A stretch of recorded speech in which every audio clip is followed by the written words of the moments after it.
I never thought I'd see the day when my own children would stand on my porch, eyes wet, voices trembling, asking me for help. Not just help, begging me for my forgiveness. It was a warm September afternoon, the kind where the air feels heavy, like the world is holding its breath. I was sitting on my porch swing, coffee in one hand, the other lazily rocking me back and forth. The dog, yes, my dog, who used to be our family dog, lay at my feet, thumping his tail against the wooden planks. Then I saw them, all three of them, walking up the path like ghosts who had finally found their way back to the living. My oldest son, Michael, was first. His suit jacket was wrinkled, something I'd never seen in all my years of knowing him. Behind him, my daughter Claire looked like she hadn't slept in days. And trailing last, with that same arrogant swagger he used to wear like armor, was Daniel. But the swagger was cracked now. Shaky. Pretend. It had been exactly 2 years, 4 months, and 9 days since they decided I was… What were the words again? Oh, yes, more of a burden than a blessing. The words still burned. I didn't stand. I didn't even move the coffee from my lips. I just kept rocking, letting the silence stretch long enough to make them sweat. And they did. Oh, they did. Michael cleared his throat. Dad, we need to talk. I sipped my coffee. Do you now? That's interesting. You didn't seem to need to talk 2 years ago when you dumped me at that apartment and took my house. Claire winced. Daniel rolled his eyes, or maybe he tried to, but it came off more like a twitch. I didn't invite them in. Not yet. Because before I let them into my home, they were going to remember exactly what they had done. They thought I would fade away quietly. That I'd become a lonely old man tucked into the corner of some cheap senior housing unit, living off canned soup and TV reruns. What they didn't realize was that I had spent my whole life learning how to survive storms, and sometimes how to be the storm. 2 years ago, if you'd walked into my house, you'd have thought we were the picture of a happy, tight-knit American family. Sunday dinners around the big oak table. Grandkids running through the hallway, tracking mud I'd pretend to scold them for. The smell of my famous pot roast filling every corner. I worked my whole life for that house. 38 years as an electrician, crawling through attics in July heat, trudging through snow to fix broken wiring. My knees hurt, my back hurt, but the house was my pride, the place I thought would always be the family anchor.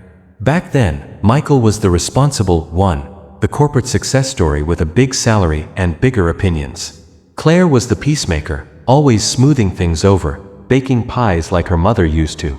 And Daniel, well, Daniel had his entrepreneurial spirit, which was a polite way of saying he had ideas that rarely made money. 4 years, I was their rock. Need a loan? Dad's got you. Need babysitting? Dad's there. Need a place to crash? Dad's door is open. I didn't mind, that's what family does, right? At least, that's what I thought. The first crack showed up after my heart surgery. Nothing major, just a triple bypass, as the doctor cheerfully called it, like it was a tune-up. But recovery was slow. I couldn't climb ladders anymore. Couldn't mow the lawn without needing a break. That's when Michael started saying things like, Dad, you shouldn't be living alone in that big house. It's too much for you. Or Claire would gently suggest, maybe we should think about something smaller, easier for you to manage. I brushed it off. They were worried, I told myself. They loved me. But looking back, their eyes weren't worried, they were calculating. Daniel, on the other hand, was more direct. If you sold the house, you could give each of us a little something, and still have enough for a nice condo. Win-win, right? I laughed it off at the time. Win-win, my foot. It started small, the way a slow leak starts before it floods the basement.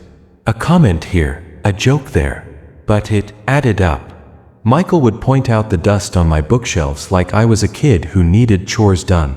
Claire began reorganizing my kitchen without asking. So it's easier for you, Dad. And Daniel. Daniel made himself a little too comfortable, showing up unannounced and using my garage as his personal storage unit. I let it slide at first. Family's family, right? You pick your battles.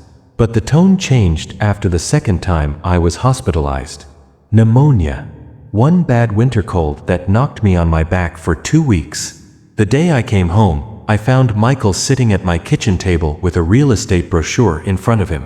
"This is a great deal," he said, pushing the glossy paper toward me. 2-bedroom condo, ground floor, right by the mall. "You wouldn't have to mow the lawn anymore, Dad." I glanced at it, then pushed it back. "Not interested." "You're being stubborn," Michael said, his jaw tightening. "This place is too much for you." Claire, sitting beside him, chimed in. "We just want what's best for you." Daniel leaned against the fridge, arms crossed. "You're wasting money keeping this old place running." I looked at all three of them. "This old place is my home. I'm not going anywhere." They exchanged a look. That look. The one kids give when they've decided the old man doesn't know what's good for him anymore. The disrespect didn't stop there. Daniel started borrowing things without asking.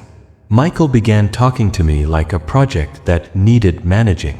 And Claire, she stopped visiting unless the brothers were around. Then came the night I realized I wasn't part of the family plans anymore. It was Christmas Eve, my favorite night of the year. For decades, we'd had the same tradition. Everyone came to my house. I cooked, we ate, we told stories late into the night. That year, I found out about the family dinner from a Facebook post. At Michael's house. Without me. Christmas Eve, and my house was silent. No smell of pot roast. No sound of grandkids laughing.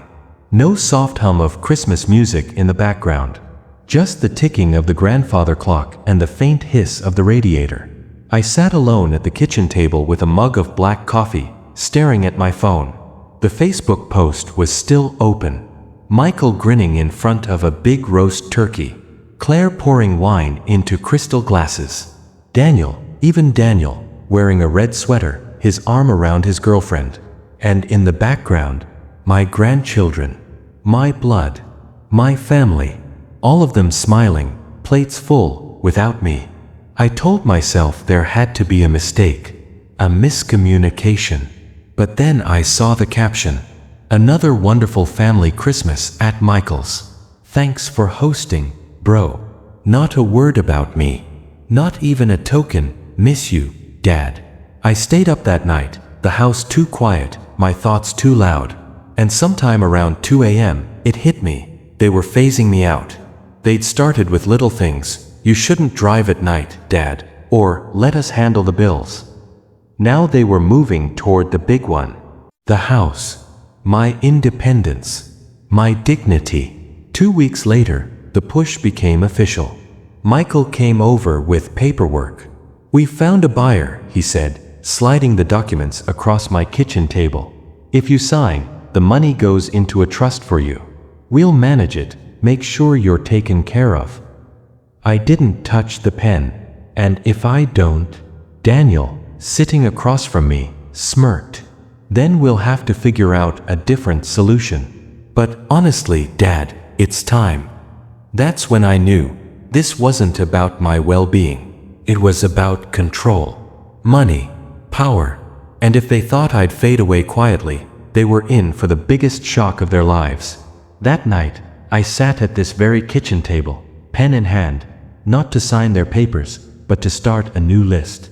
A list of every asset I owned, every contact I still had, every skill I hadn't forgotten.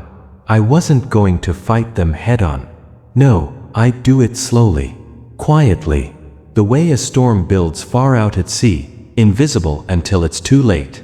When you've spent a lifetime wiring buildings, fixing systems, and solving problems people didn't even know they had, you learn patience. You learn how to work quietly, without tripping alarms. And that's exactly what I planned to do. First step was simple. Stop talking. I didn't argue. I didn't defend myself. I let them think they'd worn me down. When Michael brought up downsizing again, I nodded and said, "We'll see." When Daniel complained about my wasting money, I just sipped my coffee. Claire asked if I was lonely in this big, empty house, and I smiled and told her I was fine. They mistook my silence for surrender. That was their first mistake. The second step was money. They thought they knew everything about my finances, what came in, what went out. What they didn't know was that I still had accounts they'd never seen. A small rental property I'd kept in my name only. Stocks I'd purchased years ago and left untouched.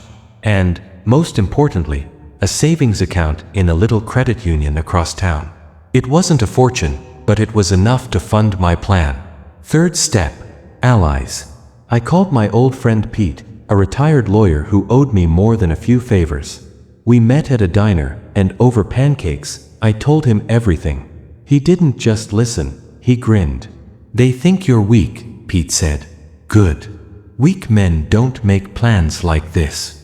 We spent hours drawing up new documents, wills, trusts, transfers, none of which had my kids' names on them.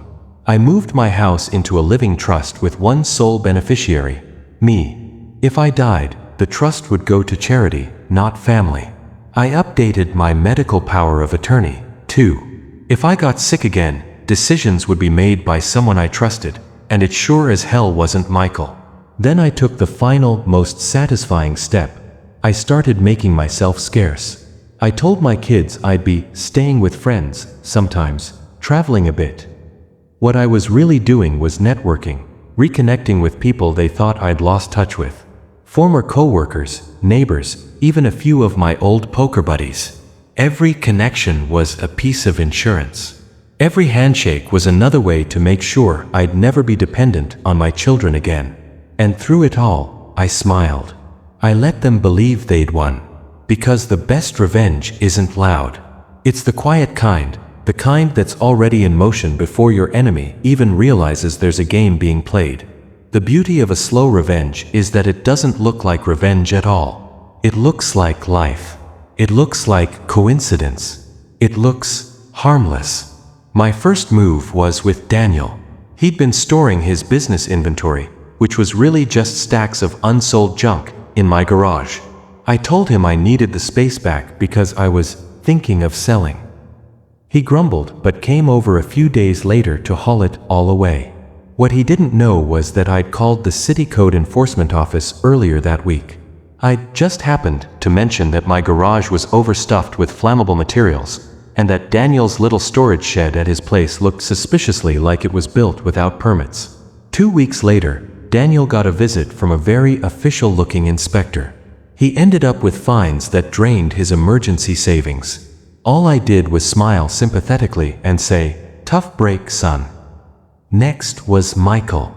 He prided himself on being the financial wizard of the family, always bragging about his diversified portfolio and flawless credit. Well, one thing about being an electrician, you meet a lot of people.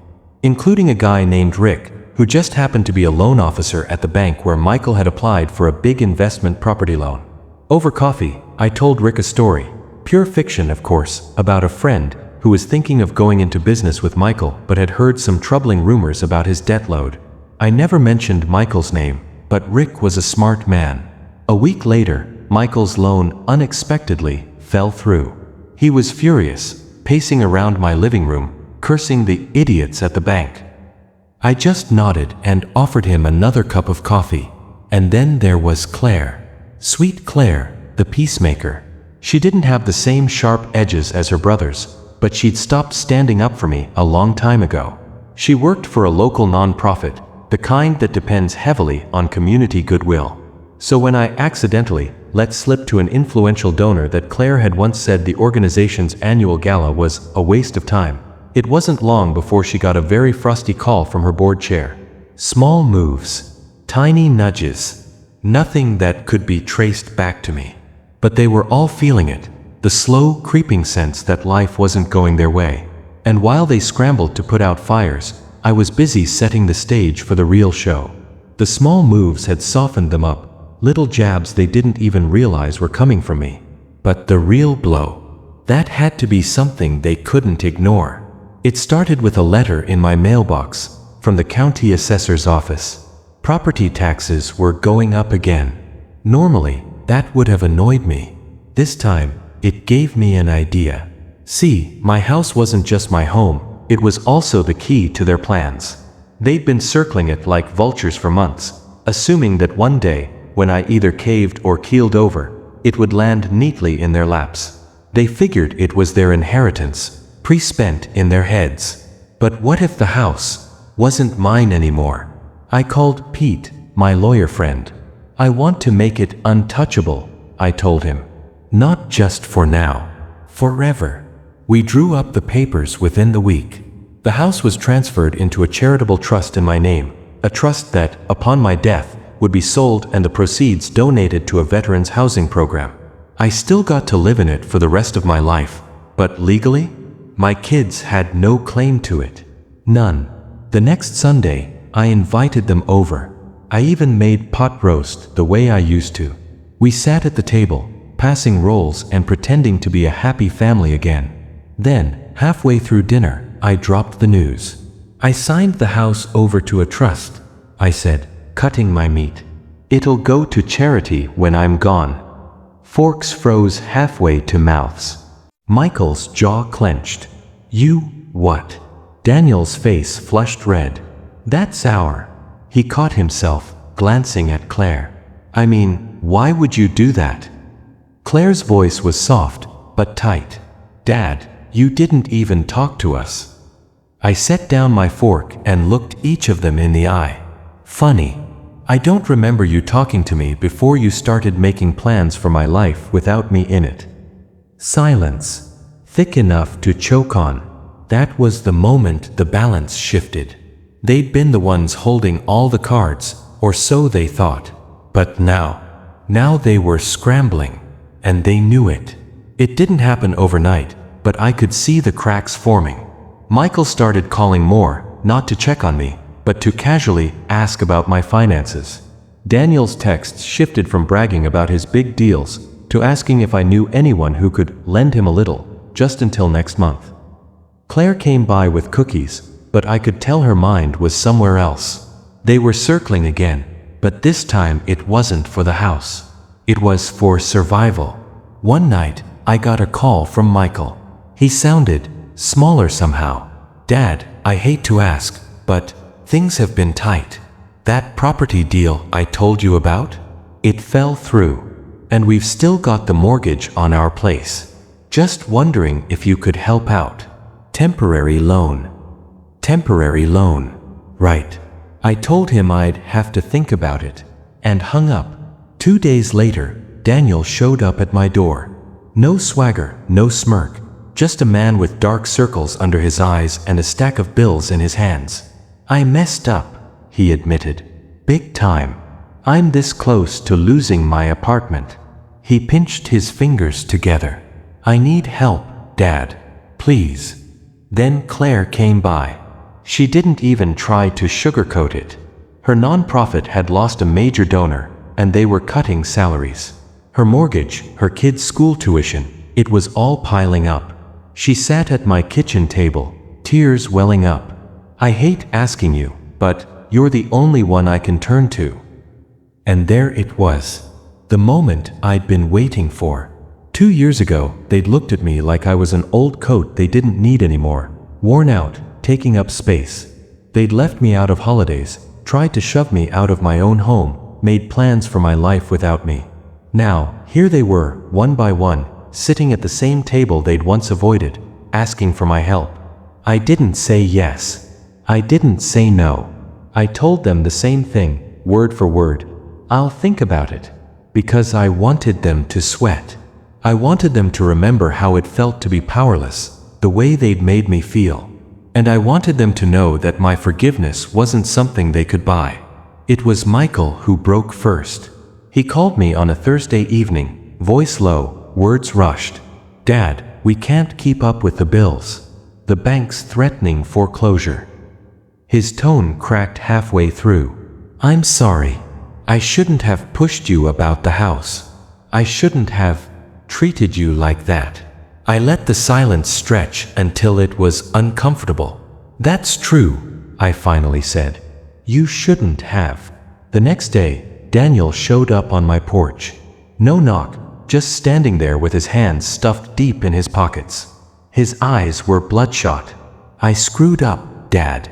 I'm sorry for everything I said, about you, about the house. I was wrong. He took a breath. I need your help, please. Then came Claire. Sweet, soft-spoken Claire, who had always played both sides. She came over with her youngest, little Abby, clutching a worn stuffed rabbit. Claire's voice trembled.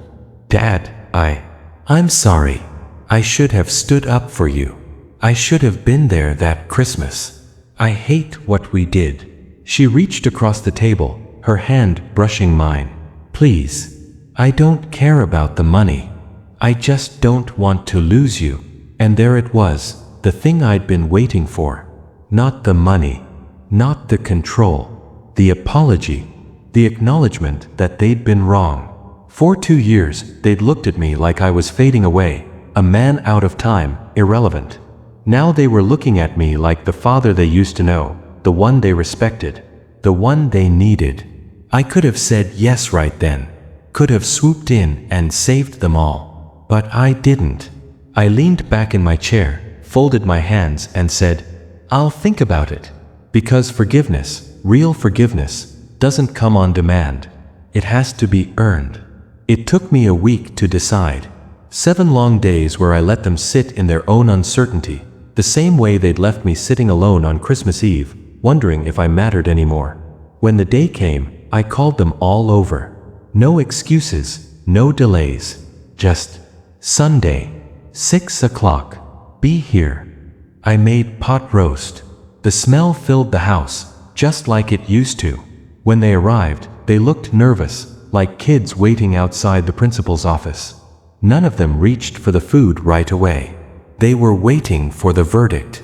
I didn't make them wait long. I've thought about it, I said, folding my hands on the table.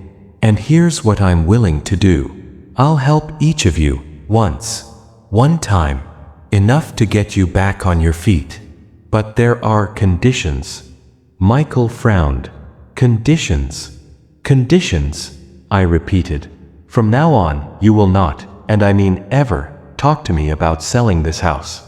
You will not treat me like I'm too old, too slow, or too irrelevant to make my own decisions. You will not make plans for my life without asking me first. Daniel shifted in his chair. And if we mess up? I met his eyes. Then you're on your own. For good. They all nodded, but I wasn't done. Second condition, family dinners. My table, once a month. No excuses. You don't have to like each other. You don't even have to like me. But you will show up. Because the day you stop showing up is the day I stop helping. They agreed. What choice did they have? After dinner, they lingered in the living room longer than they had in years. The grandkids played with the dog, Michael helped wash dishes, and for a moment, it felt almost like it used to. Almost. When they finally left, I stood at the window and watched them go. I knew things wouldn't be perfect. People don't change overnight. But they'd learned something, that I wasn't a piece of furniture they could shove into a corner and forget about. I smiled to myself, the house quiet again. They thought I'd fade away. Instead, I'd made them remember exactly who I was. And forgiveness, well, they were still working on earning it.